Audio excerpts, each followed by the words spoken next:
Ladies and gentlemen, good day and welcome to the Teamlease Q3 FY2026 conference call hosted by HDFC Securities.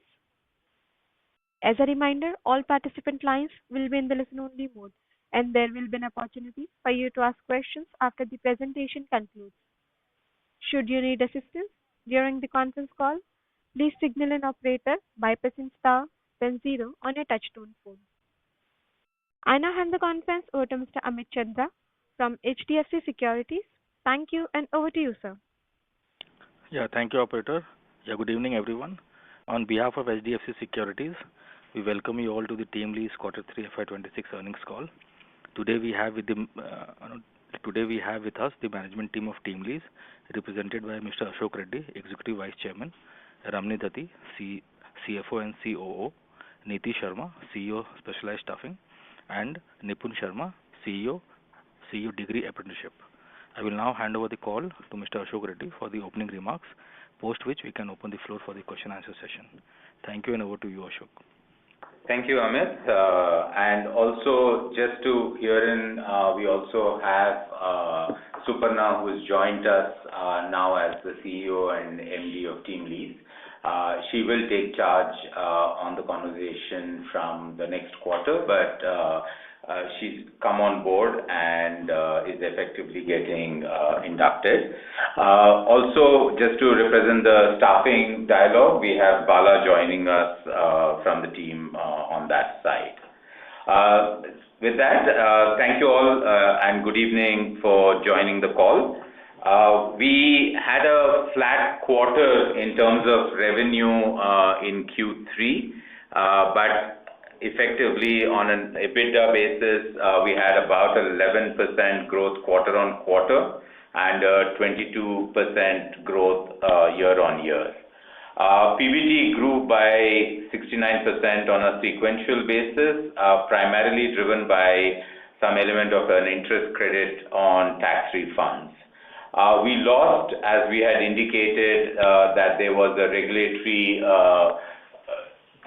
headwind in the BFSI sector with a certain client. We lost about a 27,000 headcount during the quarter across general staffing and the degree apprenticeship side. However, in line with that, we have started to reduce some of our core headcount to bring in optimization of costs. Our initiatives on digitization and cost optimization have been consistently contributing to operating leverage, and we do see that continuing to play out as we go forward. We did have a second consecutive quarter of net growth on the specialized staffing business, and both for staffing and DA, we do see a healthy pipeline of demand for the coming quarter. So while we've had an element of negative for Q3 in both these businesses, we believe that will get corrected for growth in the Q4 basis the pipeline of demand that we have. With that, I will also just get in the perspective from the businesses and finance before we kind of open up for questions. So I'll have Bala cover the specifics on staffing, moving to Neeti on the specialized staffing, Nipun on the DA side, and Ramani on the finance side. Bala, for you. Thank you, Ashok. Good evening, everyone. In Q3 FY26, we continue to see a gradual structural recovery in the staffing ecosystem overall, although the pace remains uneven across sectors and geographies. Fiscal and monetary actions over the past few quarters have begun to support consumption and business sentiment. At the same time, customers remain selective, with hiring decisions increasingly being linked to productivity, compliance, and near-term visibility rather than just to pure volume growth. Against this backdrop, our general staffing business closed the quarter with a headcount of approximately 2.82 lakh associates, representing a net change of minus 21,350 associates sequentially. This reflects a regulatory-driven transition with one large NBFC client, wherein they absorbed over 20,000 associates onto their own payroll. This was a client-specific and role-specific transition executed in an orderly and compliant manner. From a growth standpoint, revenue momentum in general staffing is lower than the past trend, mainly because of higher hiring in non-metros where average salaries are 30 to 40% lower than those in urban areas. During the quarter, we added about 22 new client logos with 55% coming under variable markup or outcome-linked pricing structures. On the hiring side, we delivered about 16,700 gross joinees during the quarter, reflecting that over 25% of hiring was fulfilled entirely through our own efforts. This reflects sourcing resilience despite off-season downtrends and tepid growth. 19% of this overall gross joiners were first-time employees, continuing our role in workforce formalization. Sectorally, BFSI remains in transition, but we are seeing early signs of stabilization, particularly in frontline sales, collections, and service roles, with demand emerging more strongly in Tier 2 and Tier 3 markets as called out earlier. Greater regulatory clarity and improving rural liquidity are expected to support a more normalized recovery over the coming quarters. In the consumer segment, demand remains mixed. Urban consumption continues to be subdued, while semi-urban and rural markets showed relative resilience. E-commerce and logistics saw seasonal staffing upticks linked to festive demand, though growth remains measured. Clients continue to expect benefits from GST-led efficiencies to play out more meaningfully over time. In telecom and industrial segments, hiring remains selective and productivity-driven. While operators are increasingly focused on technology-led leverage, we continue to see targeted manpower expansion in areas such as frontline sales and network operations, which aligns very well with our operating model. Operationally, our focus on technology-led leverage and margin expansion remains central, enabling us to support a larger associate base without proportionate increases in overhead. Continued investments across digital hiring, payrolling, compliance, and associate engagement are driving lower cost to serve and improved client experience as well. Alongside this, we are strengthening pricing and margins through disciplined commercial actions and the rollout of new direct-to-associate offerings, including earned wage access, loans, learning and assessment services, and curated rewards and benefits. These initiatives enhance associate retention and productivity while creating non-linear revenue streams, and we expect their contribution to increase progressively over the coming quarters. Finally, looking ahead over the next 3 to 9 months, we expect demand to broaden gradually with BFSI as a sector stabilizing further, steady momentum in consumer-linked roles, and continued benefits from technology-led productivity initiatives. We currently have over 16,000 open positions and our sales pipeline remains healthy. While near-term sectoral volatility persists, our focus on execution, diversification, and margin accretive growth gives us confidence in delivering sustainable performance through the remainder of FY26. Thank you, and with that, I would like to hand it over to Neeti. Thank you, Bala. Good evening, everyone. For the specialized staffing business, we've continued to make steady progress in headcount, revenue, as well as margin growth. The hiring demand continues to be measured, focusing on specific niche skills as against volume hiring. During the quarter, our associate base grew by 115 headcount, reflecting calibrated hiring aligned to the industry demand. We have had a quarter-on-quarter sequential headcount growth of 2% and a year-on-year 7% growth. During the past quarter, we've added 28 new customers across GCCs, IT services, and non-tech companies. New client additions were well diversified across industry segments, reinforcing the strength of our market positioning and execution capabilities. Overall, our revenue performance during the quarter was influenced by seasonal operational factors. Gross revenue growth was moderated due to a higher proportion of non-billable days during the festive period and year-end furloughs. The impact is temporary and seasonal in nature and does not reflect any reduction in demand, client engagement, or deployment pipelines, which have remained stable throughout the quarter. The GCC segment continued to be a core growth engine in Q3 as well for us, contributing approximately 65% of our net revenue.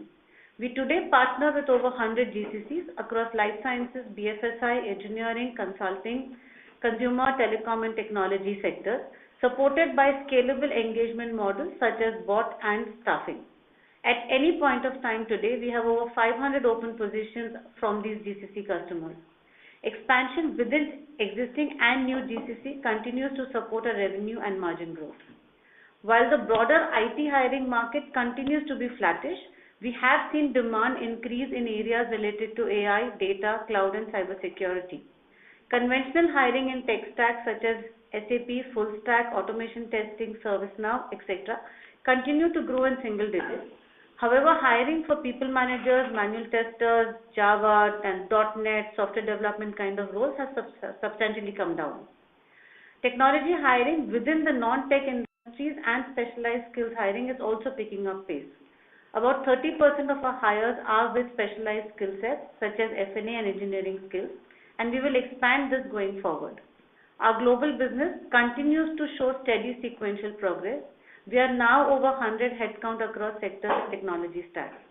Our global growth continues to be margin aggressive, supported by close integration with India delivery teams and a consulting-led staffing approach, thereby stabilizing the business further. Operational execution remained strong during the quarter. Hiring and deployments were closely aligned to industry demands, while delivery efficiency and recruiter productivity continues to improve. This has been supported by better planning, utilization discipline, and automation-led enablement. We managed the seasonal operational impacts effectively in the last quarter while adding new customers, strengthening GCC relationships, and improving productivity, resulting in consistent margin-led earning growth. With festive-related non-billable impacts behind us and recent client additions, we are expected to scale better and provide a strong foundation for predictable performance, margin resilience, and sustained growth in the coming quarters. Thank you, and with that, I would like to hand it over to Nisha. Thank you, Neeti. Teamlease degree apprenticeship remains focused on the fundamentals of skill development, making vocational education aspirational, accessible, and affordable through apprenticeship-embedded programs aligned with the National Education Policy. Led by industry, supported by a clear qualification pathway, and delivered in collaboration with academy and employers, these programs leverage NAPS and NATS as the core framework, strengthened by our technical, functional, and productivity-led learning solutions to help industry build a future-ready workforce. During Q3, TLDA recorded a net drop of approximately 5,600 apprentices across NAPS, NATS, and WIP.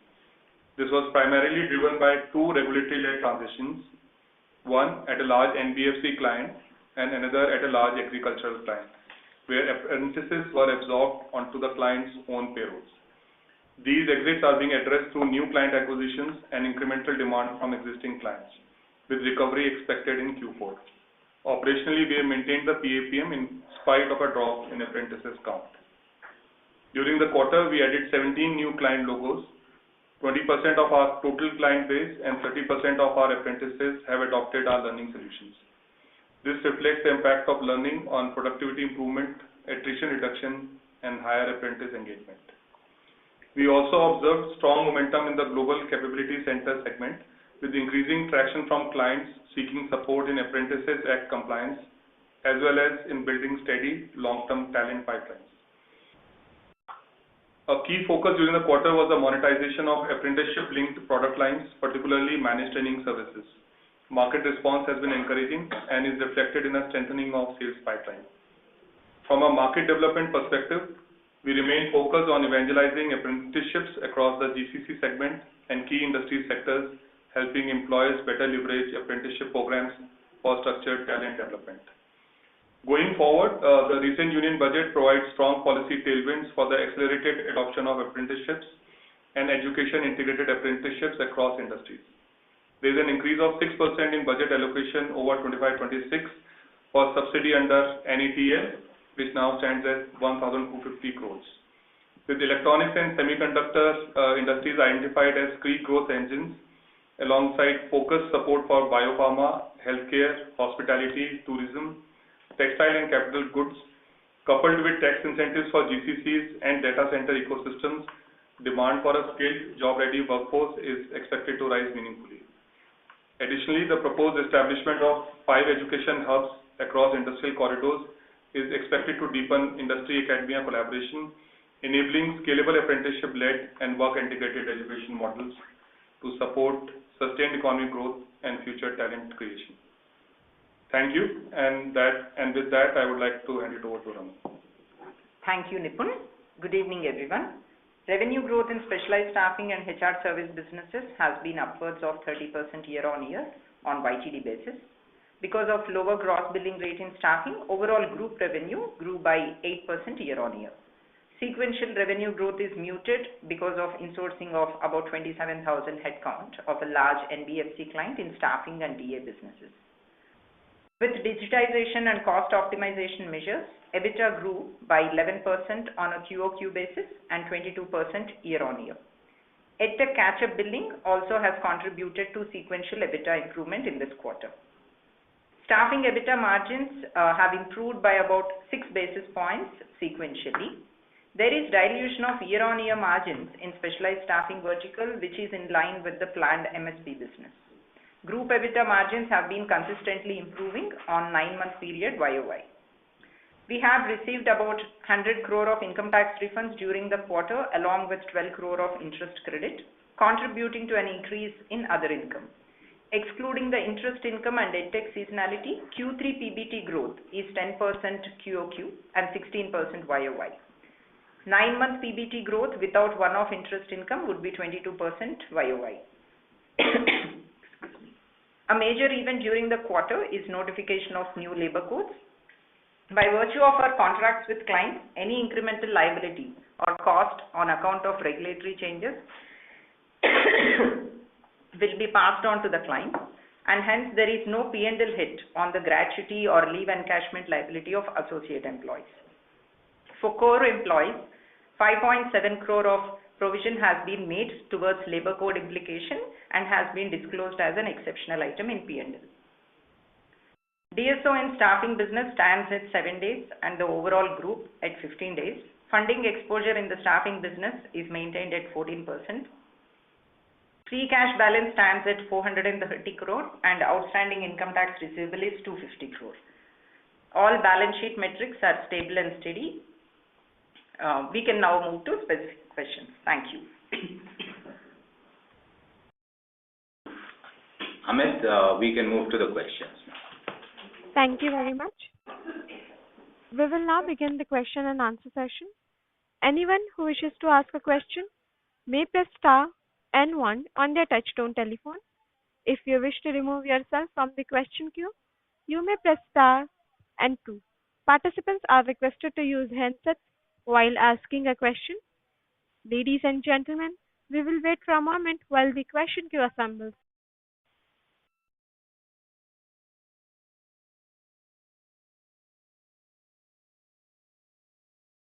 The first question is from the line of Amit Chandra from HDFC Securities. Please go ahead. Yeah, thanks for the opportunity.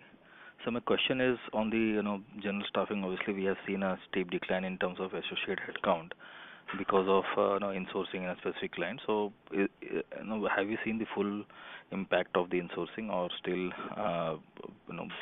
we have the impact left, which is going to come in the next quarter? That is the first question. And also, the corresponding to that is the margin improvement that we have seen in the general staffing, slight margin improvement. Is it because of the change in the mix, wherein the NBFC client was at a lower PAPM and hence was at a lower margin? So is it because of the change in mix, or we are seeing some fundamental changes in the business model? And also, if you can also comment on the recent labor code implementation and how this is going to impact our business in terms of shift from unorganized to organized, and the longer term impact on the staffing business. Yeah. Thanks, Amit. So on the element of the transition of numbers, we've taken the full hit in Q3. So we don't expect any more number loss on account of that. And just given the outlook on the demand side with other clients and some element of the delivery that is moving forward, we expect a positive growth in Q4 on the headcount side. I think even on the margin improvement perspective, it is cost optimization and the productivity playing out for the businesses. As I called out earlier, I think a lot of the digitization initiatives and cost optimization aspects have played out in the staffing business, and I think that will continue to take it forward. On the labor code side, I think it's early call out on how it will impact formalization. I think corporates are first kind of factoring for the cost impact and the implications at their end. As you know, in terms of restructuring salaries and all of that, I think the element of it playing out to administrative ease and so on into the future from a compliance perspective will really come to play on an element of formalization that could kick in. So I think the labor code consolidation of the labor laws and rollout is in the broad trajectory of the right thing to do. But I don't think in the immediate cycle it will have an impact on driving up the demand or the numbers substantially. Okay. And now on the specialized staffing, obviously we have strong demand from the GCC side. But you mentioned that we have only 100 clients there, and the TAM there is pretty big. So how we are targeting the GCC market, and if you can give some color in terms of what kind of growth can we expect in the specialized staffing and from the GCC side, and also from the IT services, because of what's happening on the IT services in terms of hiring, how we see the demand in there, and in terms of margins, is it we can see some margin expansion there, or is it the range that we want to operate into? Thomas, on the GCC growth front, we have signed up about 20 or 25 new GCCs in the past few quarters.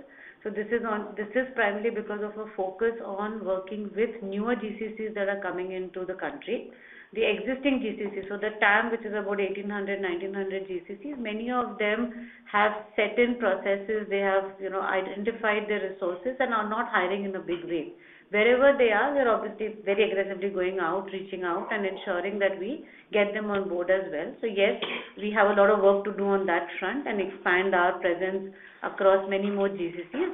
In the 5 or 6 segments that I called out, so BFSI, life sciences, healthcare, technology, retail, I think we've identified about 5 or 6 segments, and we are actively going out and ensuring that we sign up many more GCCs as we go along. The bot model that we operate with in the GCCs helps us, give better margins, and that's, to your next point, saying how do we show improvement in margins.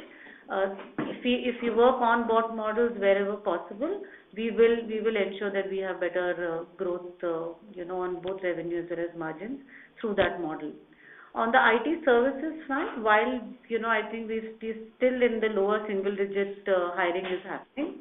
But we're seeing demand increase massively in the newer tech space, which is related to the AI, ML coding, data security, data engineering, cloud, cyber security roles, where while the volumes will not be as high as what it used to be on conventional tech, but the rate cards are obviously much higher because customers are paying better salaries for these niche roles.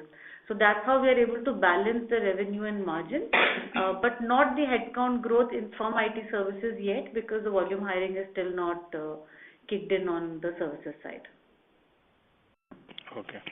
And on the HR services, obviously, we had a good recovery there, but bulk of the EBITDA comes in the fourth quarter. So is it the change in terms of the capturing of EBITDA, wherein it is now split between quarter 3 and quarter 4, or still we will have quarter 4 as the EBITDA heavy kind of a thing for HR services?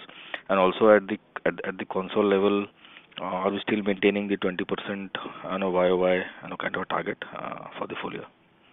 Yeah, so I think the seasonality element in EdTech will continue to play out, and Q4 will be higher than Q3. And while we've been trying to work the element of spread across quarters, I think just the admission cycles and the revenue cycles with the universities drives a majority of the revenue / bottom line into Q3 and Q4, with Q4 being higher than Q3. And I think on a broader trend with the open positions, demand and growth that we are expecting for Q4, along with the optimization in costs, we do see the margin improvement rate being sustained. Okay, sir. Thank you and all the best. Thank you. Thank you. The next question is from the line of Bhargav from Ambit Asset Management. Please go ahead. Yeah, good evening and congratulations on a good performance. My first question is on the capital allocation. So the cash on the balance sheet is now closer to 430 crores, which is roughly 15% of the balance sheet size and about 40% of the net worth. Now that the buyback has become more tax efficient in this year's budget, are we looking at returning the excess cash on the balance sheet? That is my first question. Second question is on the restoring of the headcount loss in general staffing in 3Q. So if you look at the net headcount, it's now about 282 versus 303,000 in 2Q. When do we expect to restore back to 303,000? Is it by the fourth quarter or maybe by first quarter next year? And the last question is that the insourcing which happened with your BFSI client, can that be replicated with other clients, or this seems to be more like transient and not structural? These are the three questions. Thank you. Yeah. Thank you, Bhargav. On the capital allocation front, yes, the budget has made the element of buyback more tax efficient relative to what was before. And we do have money in the bank on account of the tax refunds and cash flow conversion from profits. I think the view of keeping that money was primarily to look at opportunities on the inorganic side. Some discussions happening on that front. We did small 3 earlier in the year, and we will continue to look at opportunities. Having said that, I think in the Q4 board meeting, the board will discuss on the capital allocation front and take a decision. So at that point, we will be able to communicate on that front. It is on the agenda for a board discussion on that front. On the headcount growth, as I called out, I think we are optimistic of net headcount growth in all the 3 employment cluster businesses that we have, as a function of the demand and the pipeline that is there with customers at this point in time. I think between Q4 and Q1, we will be able to bridge the gap and come back on the numbers that we have lost. Also, the specific regulatory element, it is an ad hoc directive from RBI to the NBFC. We haven't seen the same kind of play out elsewhere. So we would have to kind of take it as it comes kind of a thing, because we do provide resources in the BFSI space.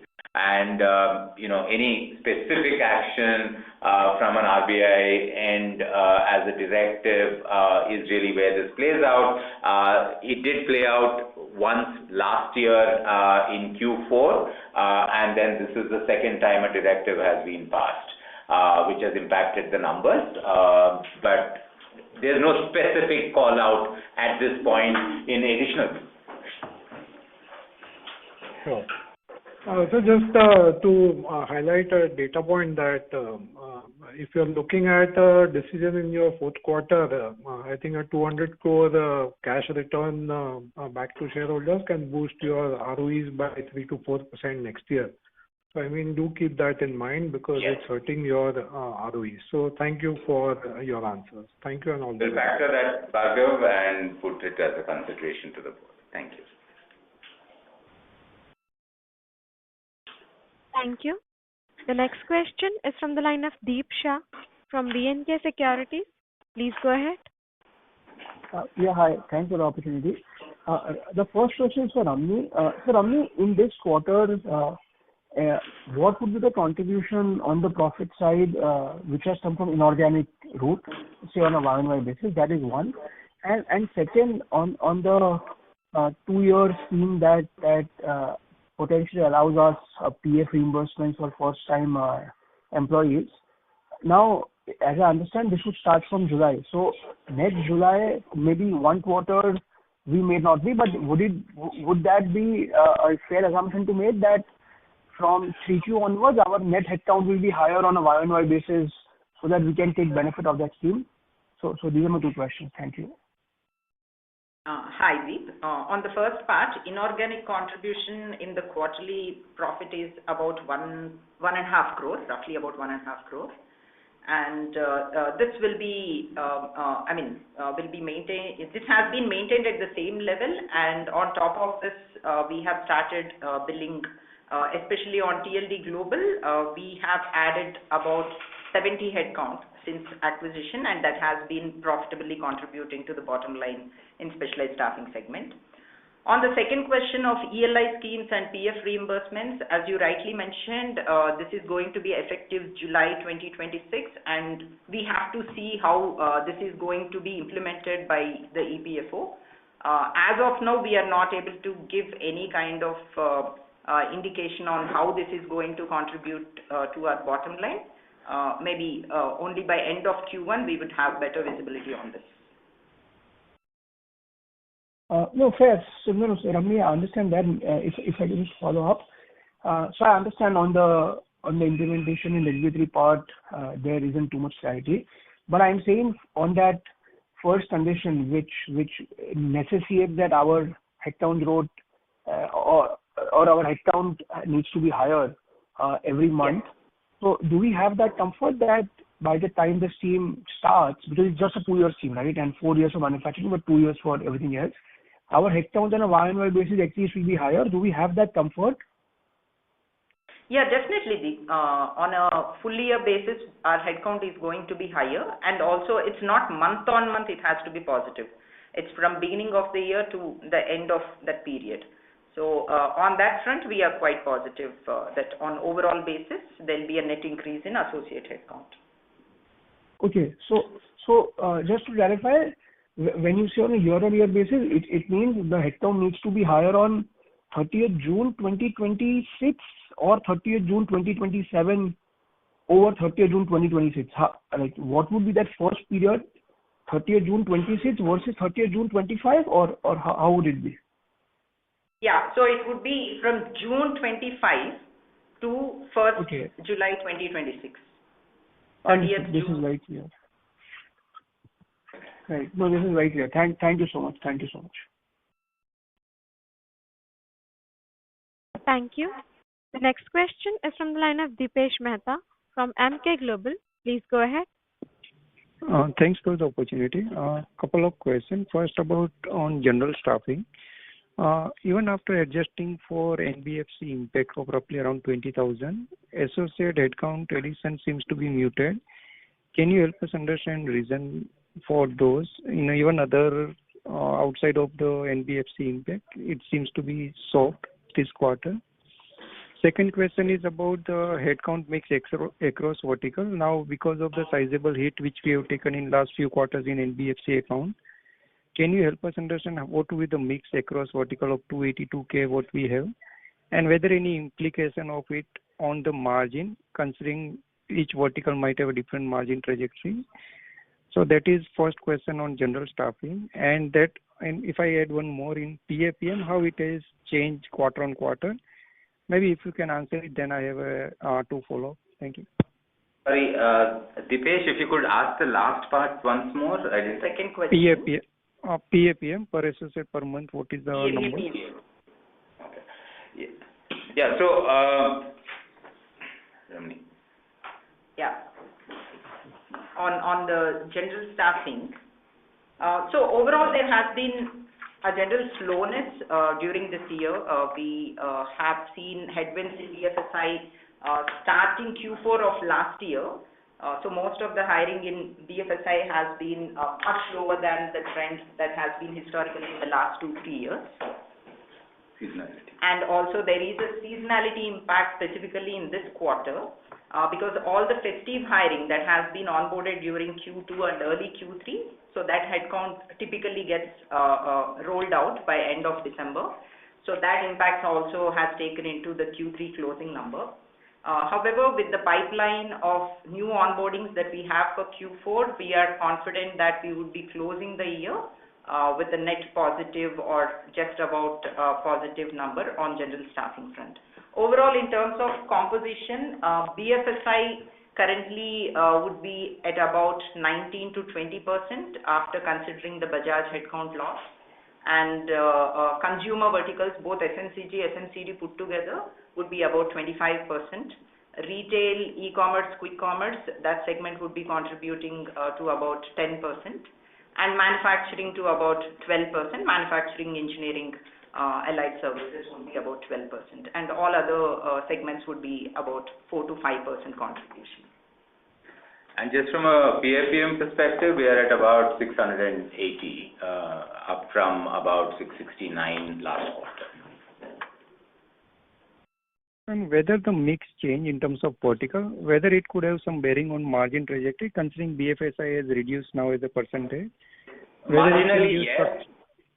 I mean, marginally they will be because typically, as we have always called out, the large clients do tend to pay us a little less than other customers.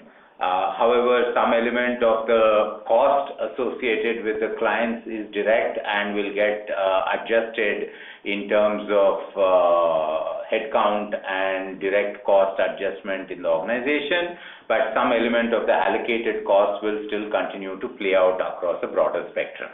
But as we've always called out, the large client PAPM is normally lower than other clients.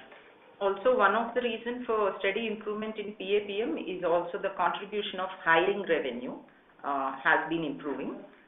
So compared to last quarter, we are now standing at 49% of hiring on overall offer letters rolled out.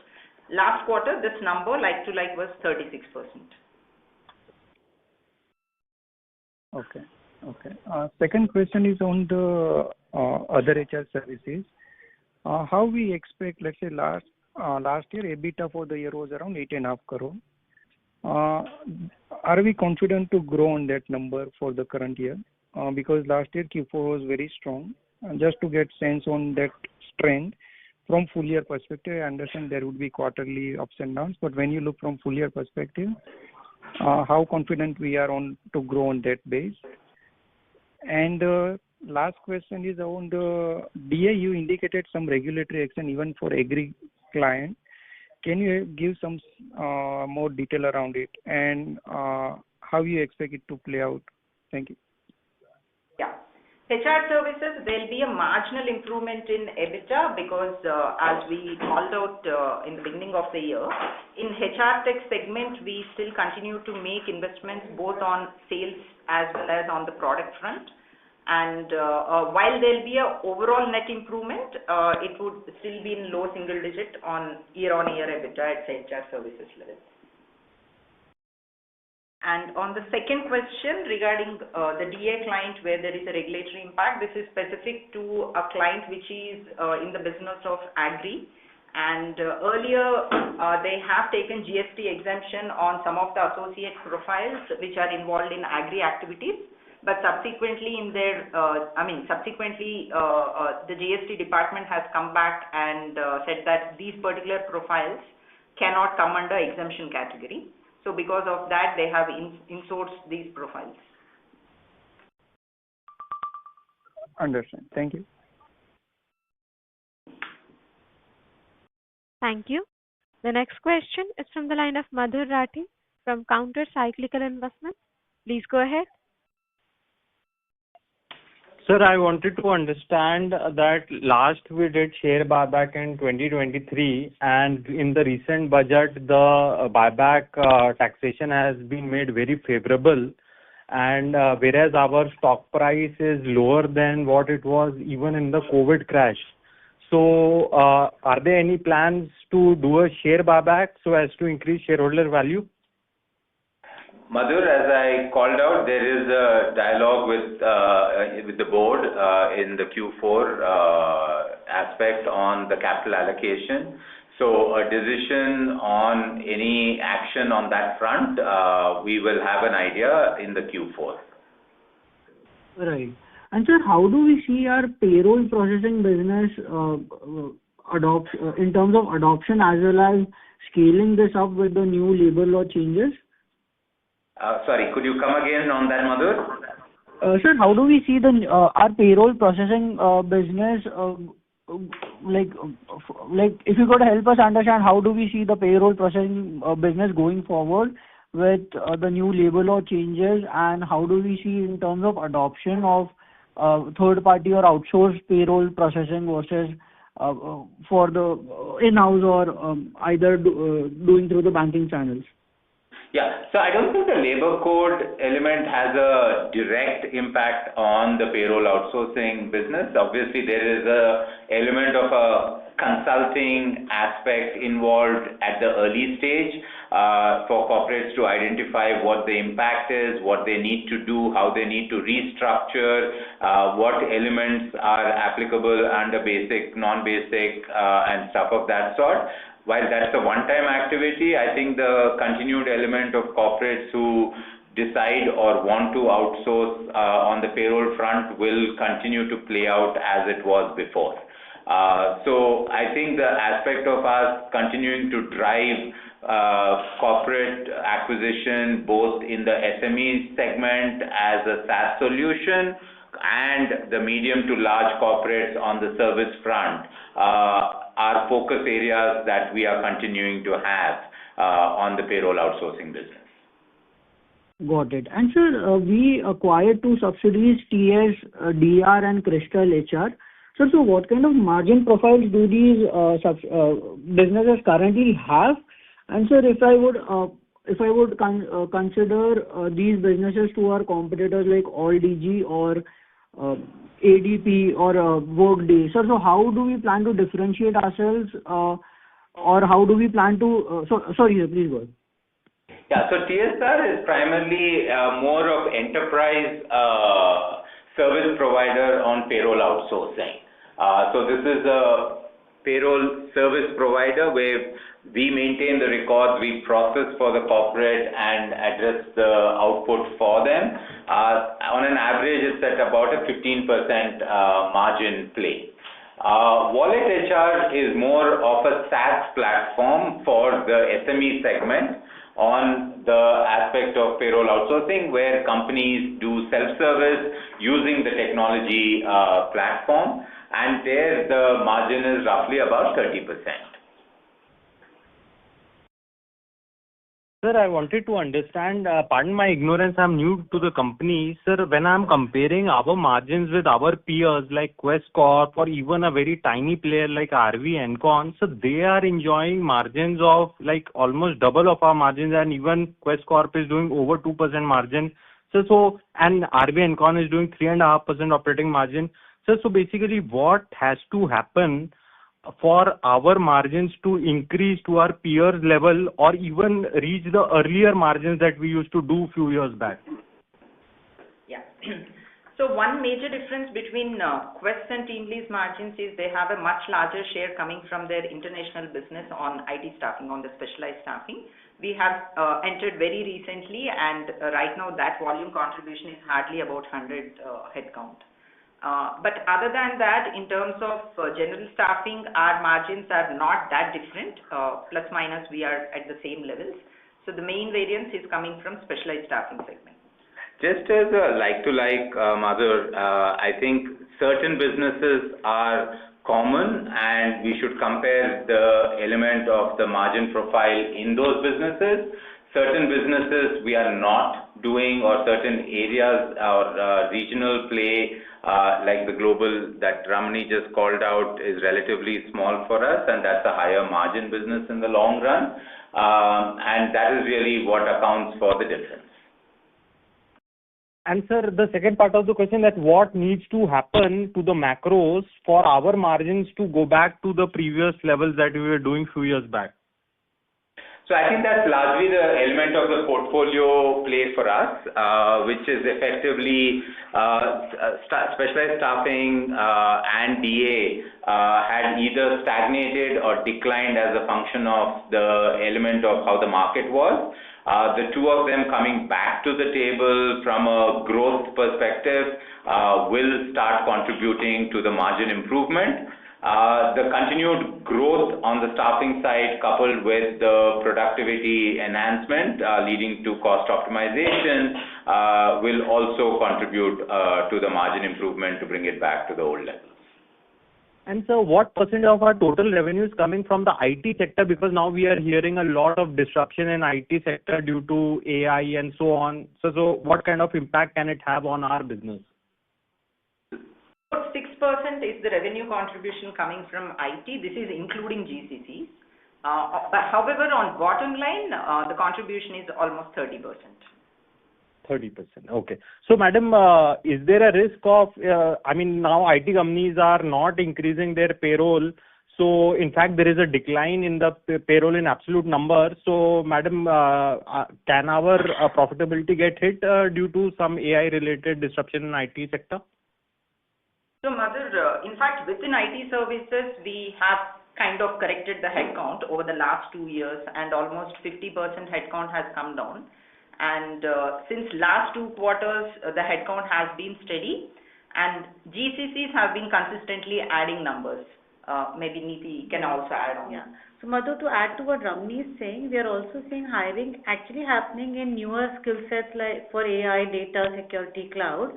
So, while conventional skills are not being hired, and that's why we're seeing a volume drop, but there is a high value hiring that is continuing to happen, and I don't think that's going to go down in the near future. So it'll balance out in terms of revenue growth and margin growth. It'll not give us the volume growth that IT services gave us till about 3 years ago. Okay. And madam, lastly, madam, I can see that our absolute headcount has decreased from 3.6 lakhs to 3.35 lakhs. So just directionally, madam, again, pardon my ignorance, madam, until our total headcount increases, does that not indicate the growth? If until the headcount increases, then how else will the growth materialize? So as we called out, this has been a specific instance driven largely by a regulatory directive leading to about a 28,000 headcount moving away from a specific customer. Net of that and the seasonality element in Q3, we broadly see continued growth, and that reduction in headcount has been largely across general staffing and degree apprenticeship. Specialized staffing had a net headcount growth. Okay. So thank you so much and all the best. Thank you. The next question is from the line of Ashay Mehta from DT Partners India. Please go ahead. Hi, can you hear us? Yes, Ashay. Hi, this is Mahesh, Ashay's colleague. Thanks for the opportunity. My question is on the transition which is going to play out. So first of all, kudos to Ashok, you and the founding team who's really built this commendable business.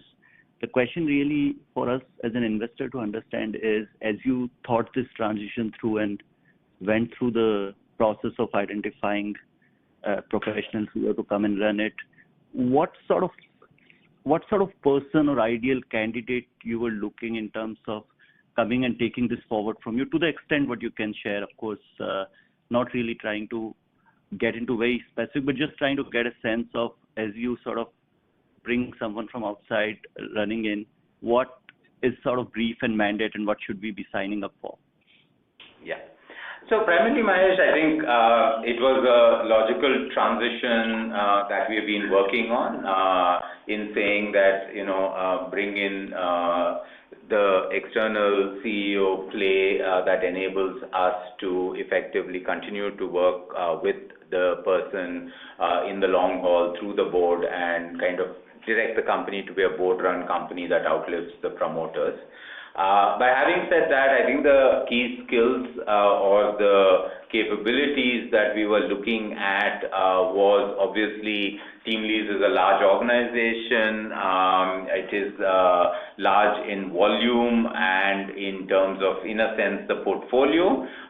So continuing to maintain the element of traction and keeping the train running on the tracks was an important variable. But also, I think what we have always been calling out is the drive for some element of a transition from B2B to a B2C revenue stream, improving our margins from the low margin to a portfolio that enables margin improvement to come in, and also kind of complement the service offering that we have with a stream of a product portfolio into the future.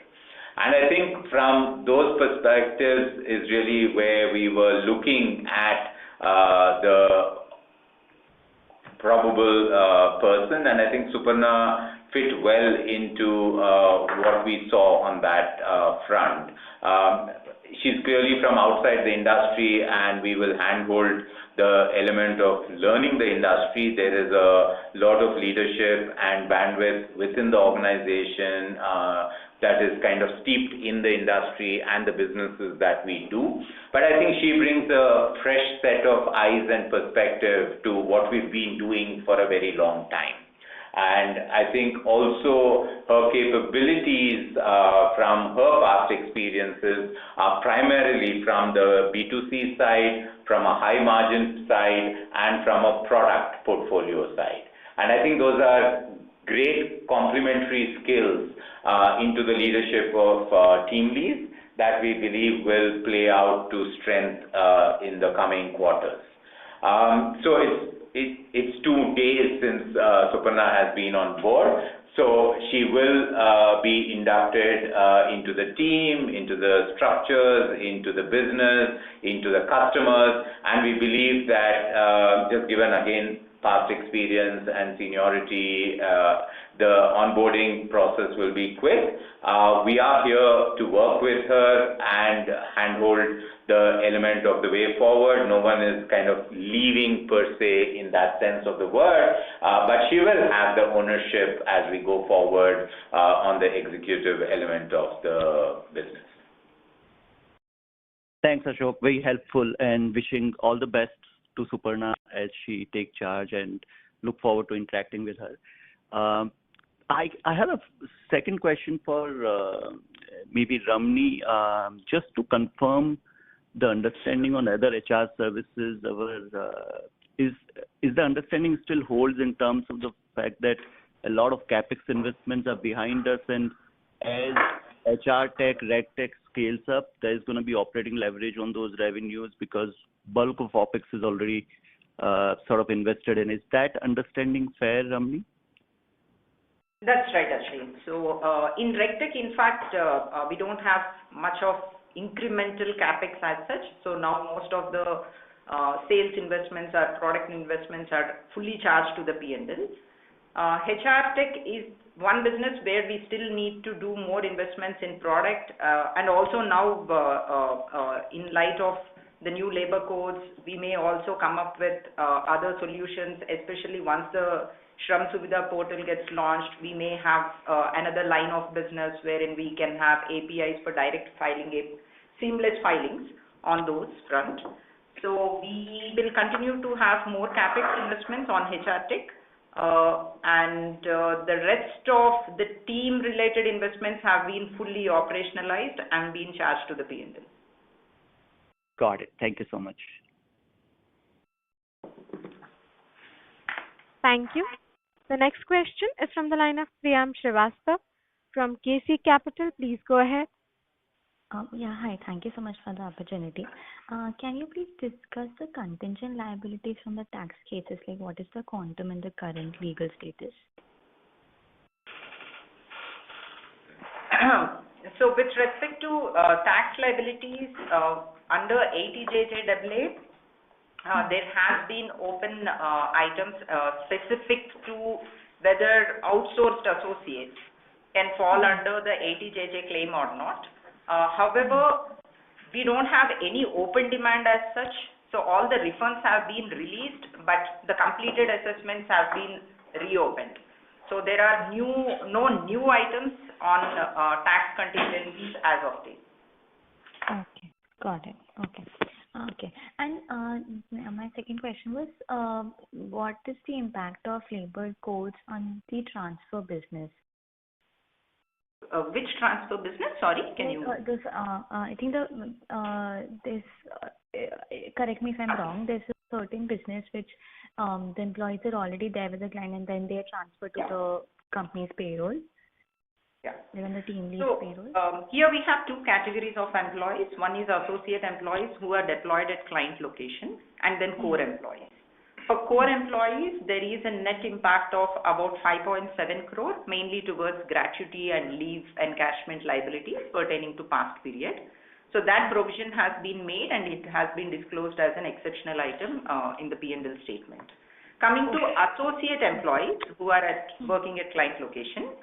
So we have back-to-back arrangements with the client saying that for any new liability or any incremental cost arising out of any regulatory changes with respect to statutory remittances and others, so it will be passed on to the client. So as of now, if you can see our balance sheet and the disclosures that are being made, we have back-to-back recognition and disclosure of these gratuity and leave encashment liabilities as well as receivables from clients. So there is no net impact to the P&L on associate employees. Okay, got it. Thank you so much. This is helpful. Thank you. Thank you. Ladies and gentlemen, we'll take that as the last question for today. I now hand the conference over to Mr. Ashok Reddy for closing comments. Over to you, sir. Thank you very much. As we look back and then look forward, I think, yes, we had a headcount decrease in Q3 on account of a specific regulatory impact, but we do see a positive outlook across the degree apprenticeship, staffing, and specialized staffing for Q4 in terms of demand and a net positive outlook on headcount growth. We do also believe, as was called out, that we will be able to work on and improve the margin aspect in Q4 on account of cost optimizations and the digitization initiatives that we have been driving, and also there would be some element of seasonality impact coming in from the EdTech in Q4. We do believe that a lot of the leadership and structural elements are in play at the Teamlease and for the various businesses, and will continue to give benefits as we go forward. We will work the transition on the executive roles front with Suparna for her to come up to speed on the business, on Teamlease, on the team, and on the customers. And we do believe that the skills that she brings to the table will hugely complement the aspect of the requirement for Teamlease as we go forward. With that, we do look forward to giving you a strong Q4 and take leave from here. Thank you very much. Thank you very much. On behalf of HDFC Securities, that concludes this conference. Thank you all for joining us today, and you may now disconnect.